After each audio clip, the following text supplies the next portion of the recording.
Students, whatever homework is given to you, you have to submit it on the very next day between 8 am to 1 pm to the given WhatsApp number, and it is compulsory to submit your homework as your attendance will be marked on the basis of your submission. Hello students, in this video we will discuss reading and explanation of chapter number 3, Up in the Sky.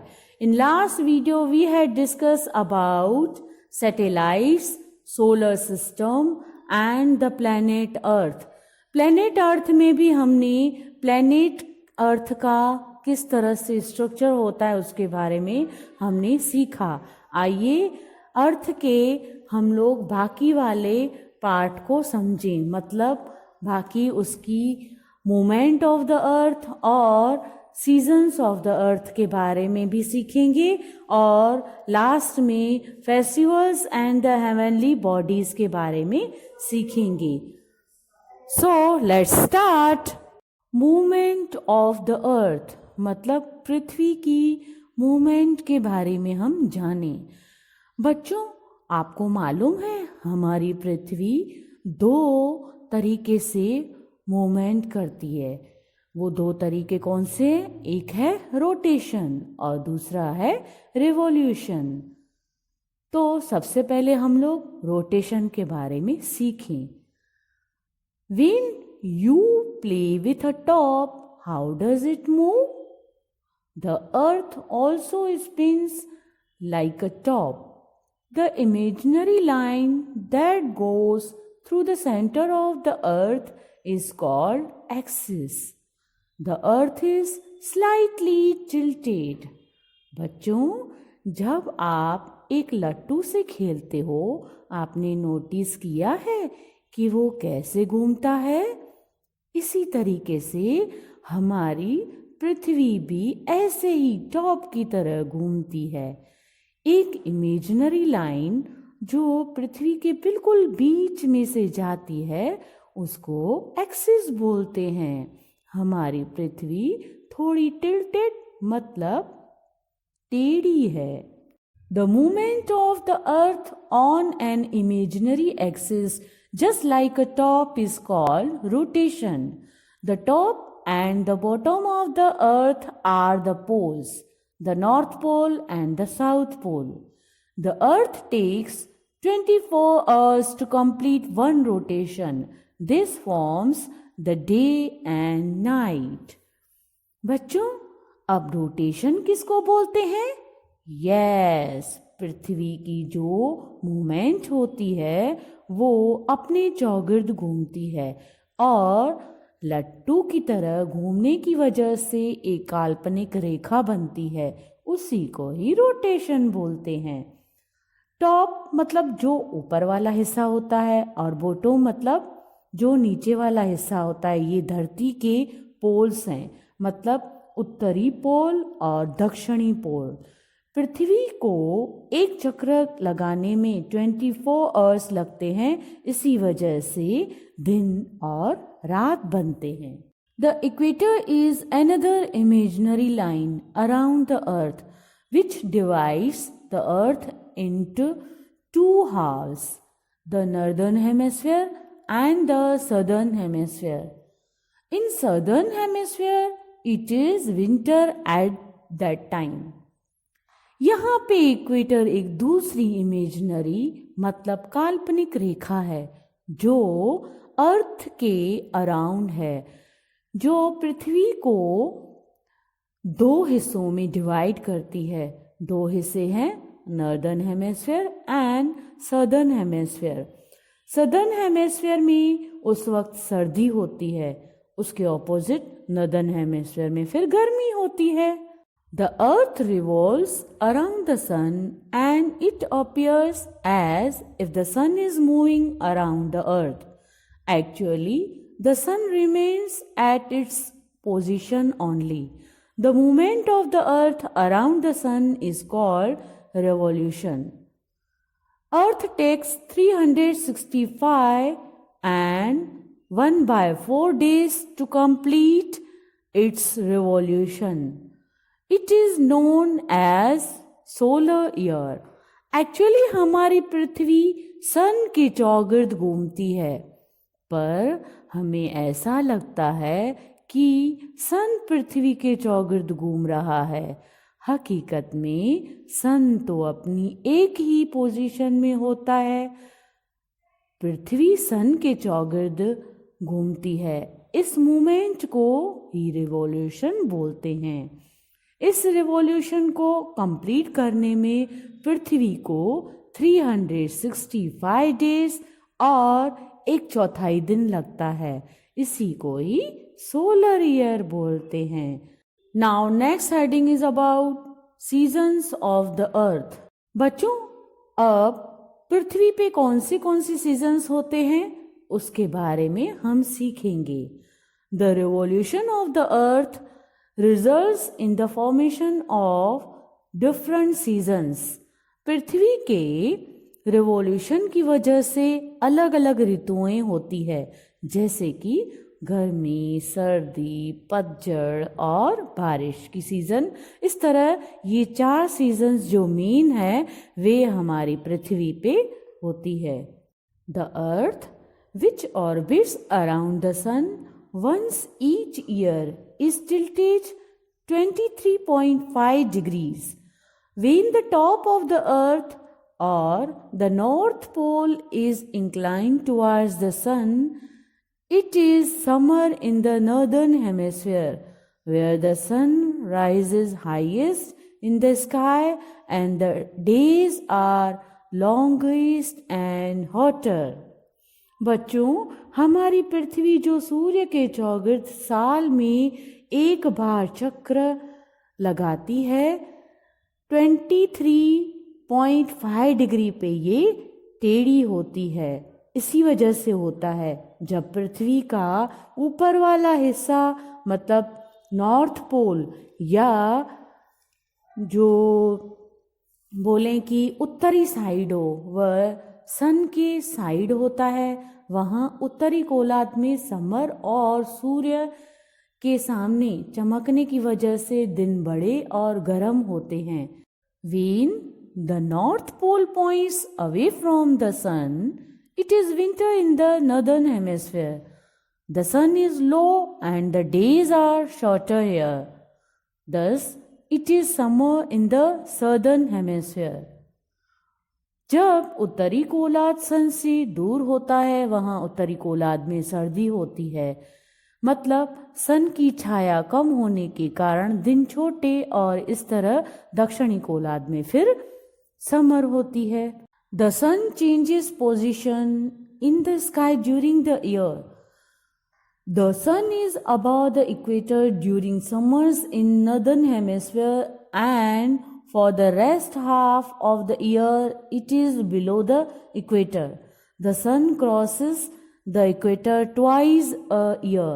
साल में सन अपनी position sky में बदल देता है, यानी दक्षिणी गोलार्ध में गर्मी की सीजन में सन इक्वेटर पे होता है, बाकी का आधे साल में वो इक्वेटर के नीचे होता है। मतलब साल में 2 बार सन इक्वेटर को क्रॉस करता है। Thus, we see the factors that cause seasons are first the tilted axis of the earth and second the revolution of the earth around the sun. इस तरह हम इन फैक्टर्स से समझ सकते हैं कि ऋतुओं के होने का कारण है पहला पृथ्वी के टेढ़े होने की वजह से और दूसरा पृथ्वी का सूर्य के चौगिर्द घूमना। बच्चों, अब हम ये पिक्चर से समझेंगे। आइए अब हम पिक्चर के थ्रू ध्यान दें। देखिए, अब हम सन और अर्थ के बीच में कुछ पोजीशंस के बारे में डिस्कस करेंगे। सबसे पहले सन के नॉर्दर्न हेमिस्फीयर मतलब उत्तरी गोलार्ध को लेंगे और फिर सदर्न हेमिस्फीयर मतलब दक्षिणी गोलार्ध को लेंगे। देखिए, नॉर्दर्न हेमिस्फीयर में जो जून की पोजीशन है, मतलब जून के महीने में सन ट्रॉपिक ऑफ कैंसर पे चमकता है, उस स्थिति में नॉर्दर्न हेमिस्फीयर में समर होता है। मतलब जहां हम रहते हैं जून में समर होता है ना बच्चों। और सर्दर्न हेमिस्फेयर में मतलब दक्षिणी साइड विंटर होता है। लेकिन ये दूसरी स्थिति देखिए, यहाँ पे ट्रॉपिक ऑफ कैप्रिकॉर्न है, मतलब मकर रेखा है। उस वजह से हम समझ सकते हैं कि दिसंबर में नॉर्दर्न हेमिस्फेयर डार्क है, मतलब विंटर है जहाँ हम रहते हैं। दिसंबर में हमेशा हमारे यहाँ विंटर ही होता है। और नीचे सदर्न हेमिस्फेयर में समर की सीजन होती है। इससे आपको समर और विंटर के कंपैरिजन अच्छी तरह से समझ में आया होगा। यहाँ आप देखिए, ये हमारी पृथ्वी अपनी एंगल पे 23.5 डिग्री पे झुकी हुई है। अगर ये टिल्टेड मतलब झुकी हुई नहीं होती तो सिर्फ 2 ही सीजन्स होती, समर और विंटर। पर टिल्टेड होने की वजह से यहाँ पे 4 सीजन्स होती है। जब सूर्य हमारा इक्वेटर पे होता है, मतलब भूमध्य रेखा पे होता है, तब 12 घंटे की रात और 12 घंटे का दिन होता है।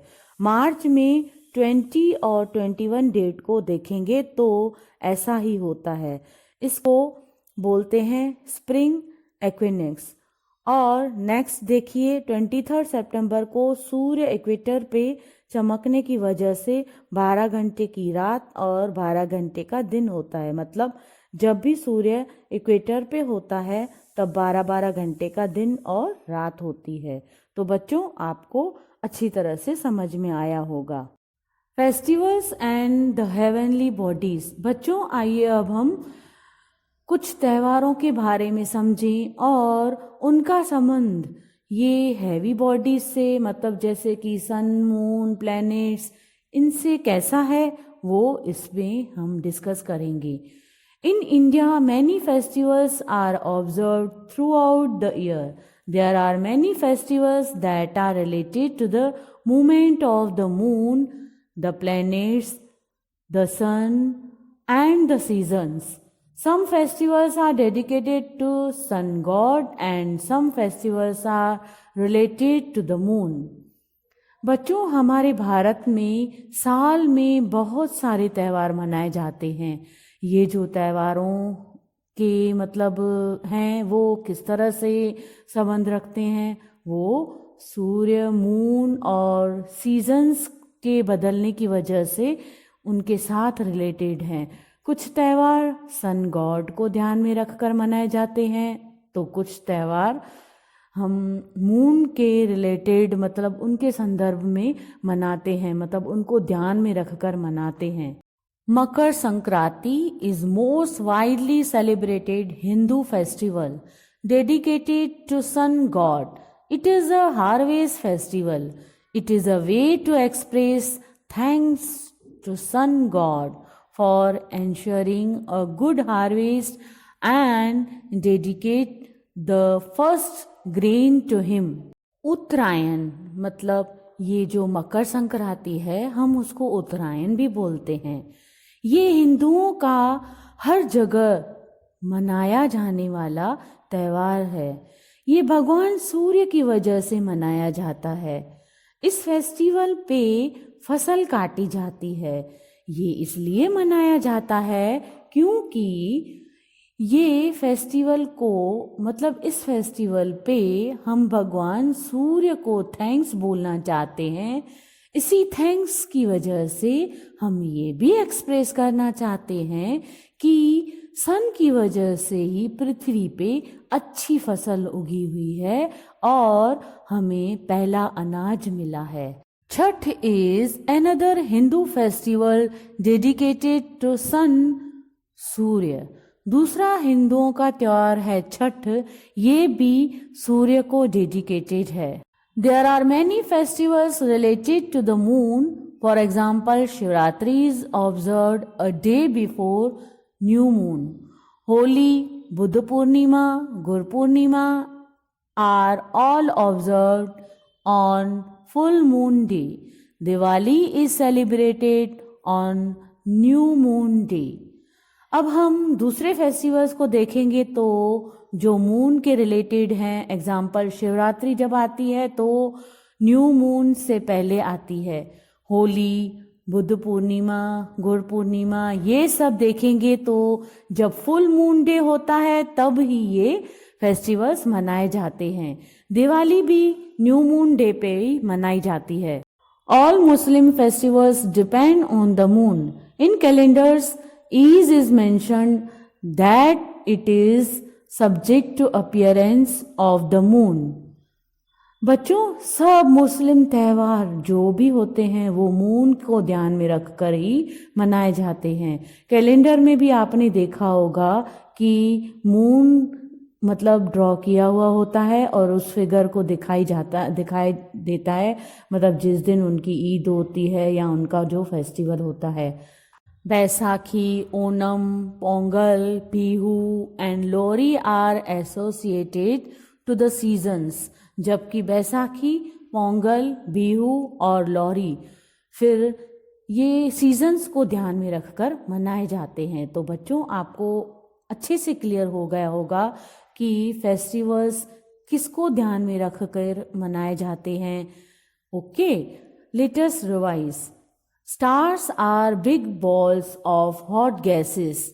The stars that we see are the part of Milky Way galaxy. There are 8 planets that orbit around the sun. The sun along with the 8 planets and their moons is called the solar system. The planet Earth is made of land, water and air. The movement of the Earth on an imaginary axis just like a top is called rotation. The movement of the earth around the sun is called revolution. Many festivals are related to the movement of the moon, the planets, the sun and the seasons. Thank you.